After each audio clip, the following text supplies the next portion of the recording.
రాష్ట్ర విస్తృత స్థాయి సమావేశంలో గౌరవ పిసిసి అధ్యక్షులు, గౌరవ ముఖ్యమంత్రి గారు, ప్రియమైన నాయకులందరూ కూడా రేపు రాబోయే స్థానిక సంస్థల ఎన్నికలో ఈ పార్టీకి, ప్రభుత్వానికి, మనకి ఒక గౌరవప్రదమైనటువంటి అవకాశం. ప్రభుత్వం అధికారంలోకి తెచ్చినటువంటి మీకు మళ్ళీ మిమ్మల్ని ఆ గౌరవమైనటువంటి స్థానాల్లో కూర్చోబెట్టేటటువంటి ఎన్నికలు, కష్టపడ్డటువంటి కార్యకర్తలకి పదవీ యోగ్యం కలిగేటటువంటి ఎన్నికలు, ఆయా గ్రామాల్లో ఎక్స్పార్టీ చేసేటటువంటి దారుణాలను కూడా ఎదురొడ్డి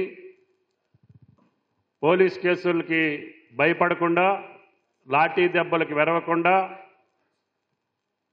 జైళ్లకు కూడా పోయి వచ్చినటువంటి ఎంతోమంది కార్యకర్తల యొక్క కష్ట ఫలితం ఈ అధికారం. ఈ అధికారాన్ని సుస్థిరం చేసుకోవాలన్నా, ఈ అధికారాన్ని కార్యకర్తలకి పంచాలన్నా, కార్యకర్తలు కూడా అధికారాన్ని అనుభవించాలన్నా, వాళ్ళ పడ్డ కష్టం ద్వారా వాళ్ళ నమ్ముకున్నటువంటి ప్రజలకు సేవ చేయాలన్నా ఆ గ్రామంలో అధికారం మీ కార్యకర్తలకు ఉండాలి. మీ చేతుల్లో ఉంటే మీ ద్వారా మేము పనులు చేసేదానికి ప్రభుత్వం అవకాశం ఉంటుంది. లేదు ఇందాక పెద్దలు చెప్పినట్లుగా మనం ఆదమర్చి ఉన్నా, లేకపోతే నిర్లిప్తంగా ఉన్నా, లేదు మనకెందుకులే అని కూర్చున్నా, ఆ స్థానంలో వేరే ఒకళ్ళు ఉంటే ఆ కార్యక్రమాలు సజావుగా నడవవు, మీ గౌరవం నిలబడదు, ప్రభుత్వ గౌరవం నిలబడదు, వేదిక మీద ఉన్న వాళ్ళ యొక్క పరువు ప్రతిష్టలకు కూడా అది ఇబ్బంది అని చెప్పి మీకు ఈ సందర్భంగా మనం చేస్తున్నాం. కాబట్టి మన అందరం గౌరవంగా తలెత్తుకొని మన కష్టపడి రాష్ట్రాన్ని అధికారంలోకి తీసుకొచ్చి పార్లమెంట్ అభ్యర్థులకి భారీ మెజారిటీలు ఇచ్చి మీ ఎన్నిక వచ్చేసరికి మీరు అందరూ ఐకమత్యంగా దెబ్బలాడి ప్రతిపక్షానికి ఎక్కడా కూడా అవకాశం లేకుండా అన్ని స్థానాల్లో పార్టీ జెండా పట్టుకున్నటువంటి నాయకులు, కార్యకర్తలు ఆ కుర్చీల్లో కూర్చోవాలనేది ప్రభుత్వం యొక్క ఆకాంక్ష, ఆశ. అది ముఖ్యమంత్రి గారు పదే పదే చెప్పారు. మన ప్రభుత్వానికి, మనకి ఎన్నికలో ఛాలెంజ్గా తీసుకోవాలి. కష్టపడ్డ కార్యకర్తల్ని ముఖంలో ఆనందం చూడాలంటే వాళ్ళకు కూడా అధికారం వచ్చినప్పుడే వాళ్ళు పడ్డ కష్టానికి విలువ ఉంటుంది. కాబట్టి దయచేసి మంత్రులందరూ, పార్లమెంటు సభ్యులు, శాసనసభ్యులు, పదవుల్లో ఉన్న వాళ్ళందరూ కూడా మన వాళ్ళని అప్రమత్తం చేయాలి. అదేవిధంగా ఎన్నికలకు సమాయత్తం చేయాలి. అందరం గెలిచి ముఖ్యమంత్రి గారికి, పార్టీకి, ప్రభుత్వానికి పేరు తేవాలనేది ఈ సమావేశం యొక్క లక్ష్యం. అందుకని మిమ్మల్ని నిన్న సాయంత్రమే కబురు చేశాం, ముఖ్యులందరినీ రమ్మన్నాం. ఇందాక ప్రెసిడెంట్ గారు సీరియస్గానే చెప్పారు. వేదిక మీద ఉన్న వాళ్ళందరూ, అంటే ఖమ్మం కార్పొరేషన్లో ఉండే పార్టీ పెద్దలందరూ మీరే కూర్చొని ఏ గ్రామం ఎవరు అడాప్ట్ చేసుకుంటారో రేపు జిల్లా పార్టీ ఆఫీసులో కూర్చొని కానీ మన క్యాంప్ ఆఫీసులో కూర్చొని ఆ లిస్టు ప్రెసిడెంట్ గారికి ఇస్తే ప్రెసిడెంట్ గారు దాన్ని ఆయన సంతకం లేనిది ఏది నడవట్లేదు. కాబట్టి ఆయన సంతకం పెట్టి మీకు ఆమోద ముద్ర వేస్తారు. కార్పొరేటర్ లేని దగ్గర కూడా ఉత్సాహవంతులైనటువంటి, రాజకీయంలో మెళుకువలు కలిగినటువంటి, రాజకీయ ఆకాంక్ష కలిగినటువంటి పెద్దలను కూడా మీరు మండలానికి పంపించాల్సిన అవసరం ఉంది. ఇందాక మీరు చెప్పినట్లుగానే ఆ గ్రామంలో ఎవరు ఎంపీటీసీ, ఎవరు సర్పంచి అక్కడ కష్టపడ్డ కార్యకర్తలే నిర్ణయిస్తారు. అది కరెక్టా కాదా అని చూసుకొని కరెక్ట్ అయితే ఆ లిస్టుని మీరు ప్రెసిడెంట్ గారికి ఇవ్వాలి. అప్పుడే ఆయన బీ ఫామ్ మీద సంతకం పెట్టేదానికి అవకాశం ఉంటుంది.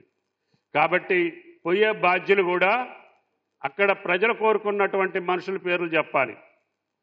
అంతే తప్ప నా ఇష్ట ప్రకారంగా నన్ను పంపించారు కాబట్టి నేను వేరే ఎవరి పేరైనా నేను రాసుకోవచ్చు అంటే అది కుదరదు.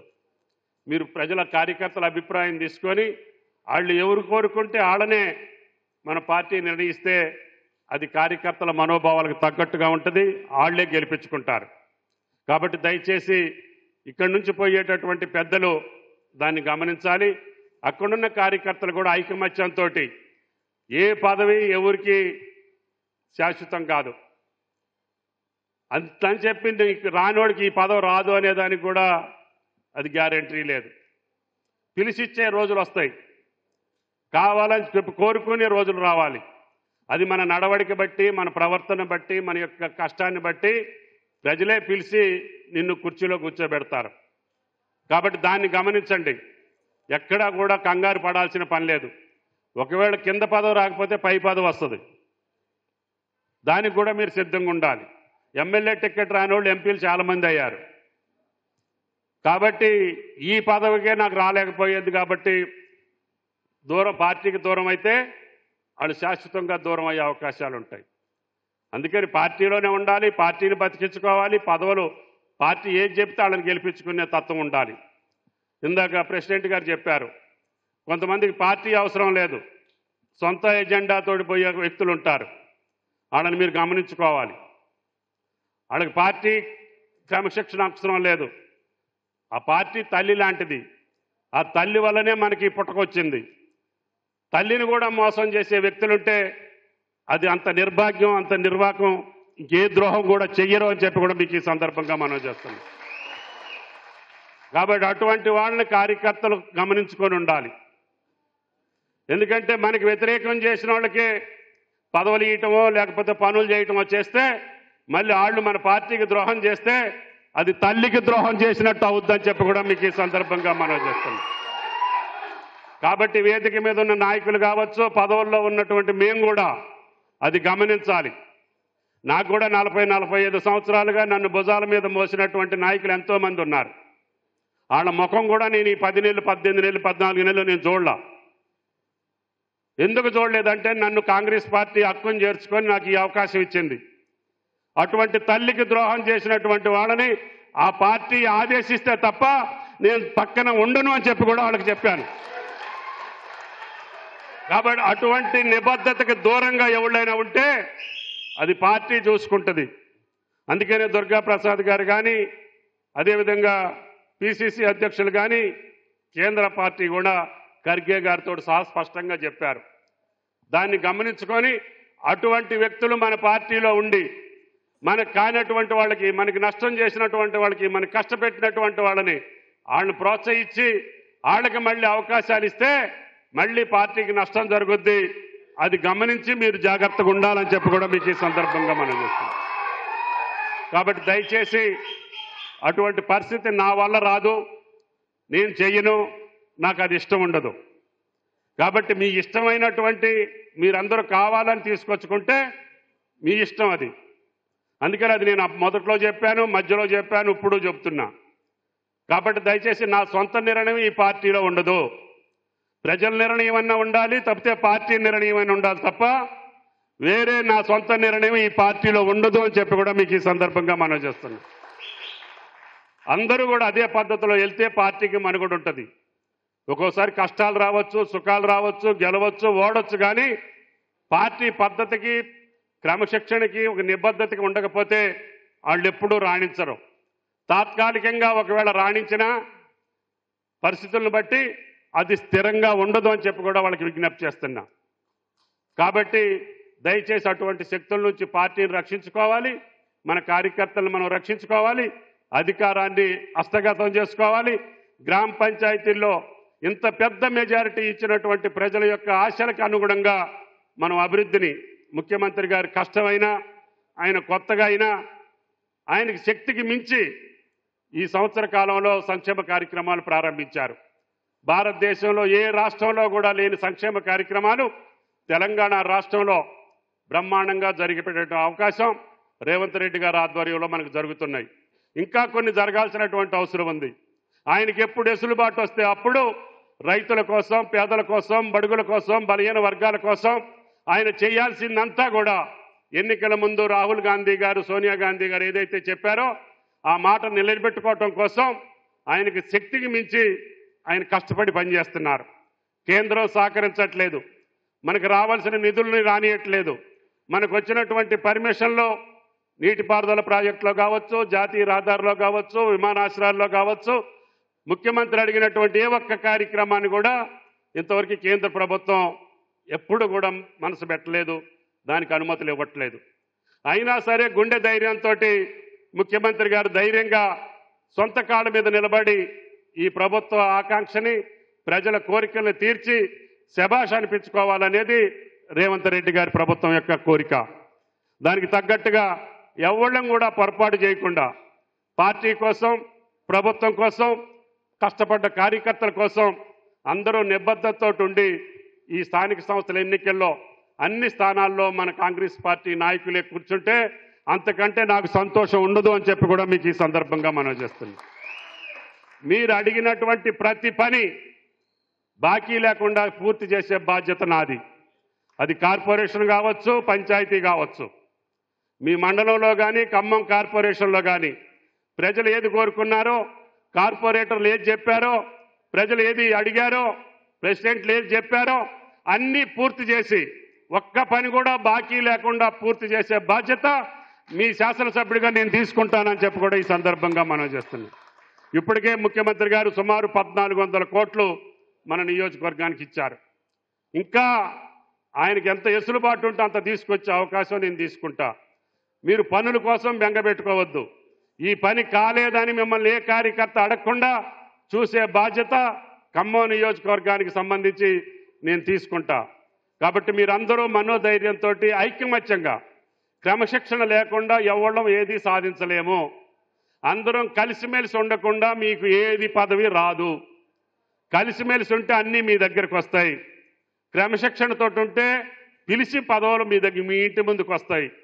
నిబద్ధతతో ఉంటారు, వీళ్ళు పార్టీ కోసం పనిచేసే మనుషులు అనుకుంటే పార్టీయే మీ దగ్గరకు వచ్చి, మీ ఇంటికి వచ్చి బతిమిలాడి బీఫామ్ ఇచ్చే రోజులు అది మీరు కల్పించుకోవాలని చెప్పి కూడా మీకు ఈ సందర్భంగా మనం చేస్తున్నాం. కాబట్టి దయచేసి అభివృద్ధిని ప్రభుత్వానికి వదిలేయండి. మీరు ప్రజల దగ్గరికి వెళ్ళండి. ముఖ్యమంత్రి గారు ప్రభుత్వం చేసిన సంక్షేమాన్ని ఒక పక్క, అభివృద్ధిని ఒక పక్క ప్రజలకు చూపించండి.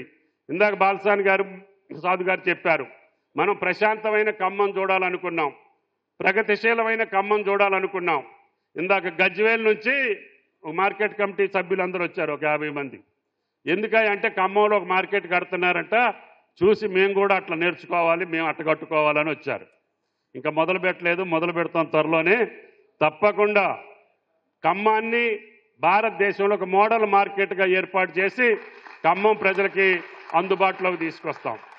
అదేవిధంగా రహదారుల పనులు జరుగుతున్నాయి. ఈ వర్షాకాలానికల్లా ఒక మార్గానికి వస్తాయి. తప్పకుండా ఖమ్మం చుట్టూ రింగ్ రోడ్ వేపిస్తానని నేను ఎప్పుడో చెప్పాను. దానికి కూడా కాచిరాజగూడెం నుంచి ఈ యొక్క అమరావతి రోడ్డుకి 125 కోట్లు శాంక్షన్ తెచ్చాం. అంతేకాకుండా 4 పక్కల జాతీయ రహదారులు వెళ్తాయి, వాటికి కూడా ఎగ్జిట్లు ఏర్పాటు చేసుకున్నాం. సర్వీస్ రోడ్లు కూడా ఏర్పాటు చేసుకుంటే ఖమ్మంలోకి ఎవరు కూడా ట్రాఫిక్ ఇబ్బందులు లేకుండా ఎటోళ్ళు అటు వెళ్ళిపోయేటట్టుగా ఖమ్మం పట్టణాన్ని హైదరాబాద్ రింగ్ రోడ్ ఎట్లుందో అంతకంటే మిన్నగా ఖమ్మం పట్టణాన్ని తయారు చేస్తామని చెప్పి కూడా ఈ సందర్భంగా మనం చేస్తున్నాం. అదేవిధంగా మొన్న వచ్చినటువంటి వరదల్లో మనకు మునేరు వచ్చి 10 డివిజన్లు ముంచేసింది. అవి రాకుండా ఉండటం కోసం ముఖ్యమంత్రి గారు 700 కోట్లతోటి ఆ పనులు కొనసాగించండి అని చెప్పి ఆయన ఆదేశాలు ఇచ్చారు. అదేవిధంగా ఖానాపురం చెరువు నుంచి వచ్చే వరద మన చాలా డివిజన్లలో ప్రజలు ఇబ్బంది పడ్డారు. దానికి కూడా మనం 250 కోట్లు శాంక్షన్ చేశారు. ఇంకొక 200 కోట్లు తీసుకొచ్చి ఎటువంటి విపత్తు వచ్చినా ఖమ్మం పట్టణం మంచిగా ఉండేటట్టుగా, ప్రజలకు ఇబ్బంది లేని రీతిలో ఏర్పాటు చేస్తామని చెప్పి కూడా ఈ సందర్భంగా మనం చేస్తున్నాం. సంక్షేమ కార్యక్రమాలు మీరు అర్హుల్ని తీసుకోండి. అవి రేషన్ కార్డులు కావచ్చు, ఇళ్ళు కావచ్చు, ఆత్మీయ భరోసా కావచ్చు, ఏ కార్యక్రమానికైనా కడు పేదవాడు మనకి లెక్క. నిరుపేదకు మీరు ఇవ్వండి, ప్రజలు మిమ్మల్ని తప్పు పట్టరు. ఎక్కడైనా సెలక్షన్లో తప్పు జరిగితే అది మీ స్థానిక నాయకుల బాధ్యత. మీరు చెప్పిన నేను శాంక్షన్ చేపిస్తా తప్ప వాళ్ళు ఎప్పుడూ నిరుపేదలై ఉండాలి, వాళ్ళు కడు పేదవాళ్ళు అయి ఉండాలి. ఆయనకి ఇచ్చింది న్యాయమేనని చెప్పి మిమ్మల్ని సమర్థించేటట్టుగా, ప్రజలు మిమ్మల్ని మెచ్చుకునేటట్టుగా ఉండాలి. అందుకని ఈ 4 సంవత్సరాల్లో పేదవాళ్ళకు కావాల్సినటువంటి అన్ని సౌకర్యాలు సమకూర్చే పథకాలు ముఖ్యమంత్రి గారు ఈ ప్రభుత్వం తలపెట్టింది. వాటిని కొనసాగించుకుంటూ వెళ్దాం.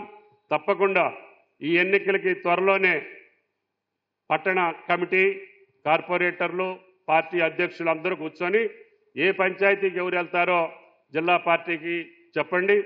మీరు కూడా మీ గ్రామాల్లో అందరూ కూర్చొని తప్పకుండా అతి త్వరలోనే ఎన్నికలు, ముందు మండలానికి, తర్వాత పంచాయతీలు జరుగుతాయి. ఒక 10 రోజుల్లోనే అయిపోతాయి ఎన్నికలన్నీ. అందుకనే ముందే మిమ్మల్ని అలర్ట్ చేయాలని. లేదా నేను జిల్లా మొత్తం తిరగాల్సి వస్తుంది, ఒకడు ముఖ్యమంత్రి గారు నా ఇన్ఛార్జి జిల్లాకి వెళ్ళమంటే అక్కడ తిరగాల్సి వస్తుంది, మీకు నేను ఎక్కువ అందుబాటులో కూడా లేకపోవచ్చు. అందుకని ముందే మీరు సన్నద్ధం అయ్యి మీరు గ్రామంలో ఉండాలి. మండల నాయకత్వం, మీ అడాక్ కమిటీ మీరు కూర్చొని గ్రామాలలో కూడా పెద్దలందరిని కూర్చోబెట్టి సముచితమైన నిర్ణయం చేయండి. సముచితమైన ప్రజలు కోరుకున్న వ్యక్తులకి పట్టం కట్టండి. తద్వారా మన గౌరవం నిలబడుద్ది అని చెప్పి మీకు విజ్ఞప్తి చేస్తూ, అతి త్వరగా ఎంత రాత్రి సాయంత్రం చెప్పినా కూడా ఇంతమంది ముఖ్యులు వచ్చినందుకు పార్టీ పెద్దలకి కార్యకర్తలకి ధన్యవాదాలు తెలియజేస్తూ మీ దగ్గర సెలవు తీసుకుంటున్నా. జై కాంగ్రెస్. మరిన్ని వీడియోస్ కోసం ఛానల్ ని సబ్స్క్రైబ్ చేయండి. లేటెస్ట్ అప్డేట్స్ కోసం వాట్సాప్ ఛానల్ ని ఫాలో అవ్వండి. ఆ లింక్ డిస్క్రిప్షన్ లో ఉంది.